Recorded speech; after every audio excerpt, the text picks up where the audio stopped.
ছাগলী মাংস বনাবলৈ হ'লে প্ৰথমতে ছাগলী মাংসখিনি গৰম পানী আপোনালোকে গৰম পানীয়ে ধুই ল'ব। গৰম পানীয়ে ভালদৰে ধুই ল'ব, তাৰপিছতহে আপোনালোকে বনাব, কাৰণ বহুত লেতেৰা হৈ থাকে। গৰম পানীখিনিয়ে ধুই ল'ব। দালচেনি, জাবিত্ৰী, ইলাচি, পাঁচফোৰণ, ৰেড চিলি, ৰঙা জলকীয়া আৰু ভুজিয়া ফ্ৰাই কৰি ল'ম। তাৰপৰা বিলাহী এটা লৈছোঁ, পিঁয়াজ, আদা, নহৰু, হালধি, জিৰা, ধনিয়া, গৰম মছলা আৰু ৰেড চিলি পাউডাৰ সকলো মিলাই লৈছোঁ। পিঁয়াজ, গোটেইখিনি মছলা, মিঠাতেল, এতিয়া এইখিনি মেৰিনেট কৰি দিব লাগিব। গোটেইখিনি মিহলাই দিব লাগিব। মিহলি কৰাৰ পিছত এইখিনি 20 মিনিটমান ঢাকি থৈ দিব লাগিব। আলুখিনি ফ্ৰাই কৰি ল'ব। ফ্ৰাই কৰি ল'লোঁ।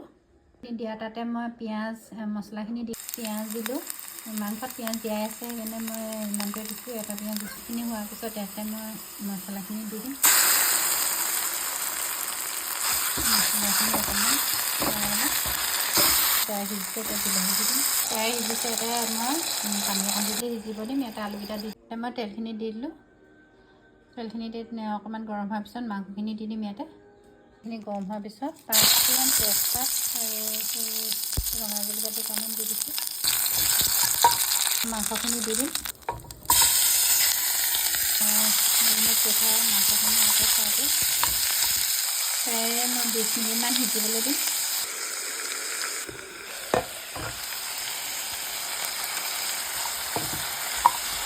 মাংসখিনি ভালদৰে সিজিছে অলপ। এইখিনি ফ্ৰাই হোৱাৰ পিছত এইখিনি মই আলুৰ লগত মছলাখিনি যে এইখিনি থৈ দিছিলোঁ, সেইখিনি ইয়াত দি দিছোঁ। অলপ টাইম সিজিব দিম। মছলা পানীখিনি দি দিম। এতিয়া দি দিম নিমখ। অনুসাৰে দিব। মই নিমখ এচামুচ দিছোঁ।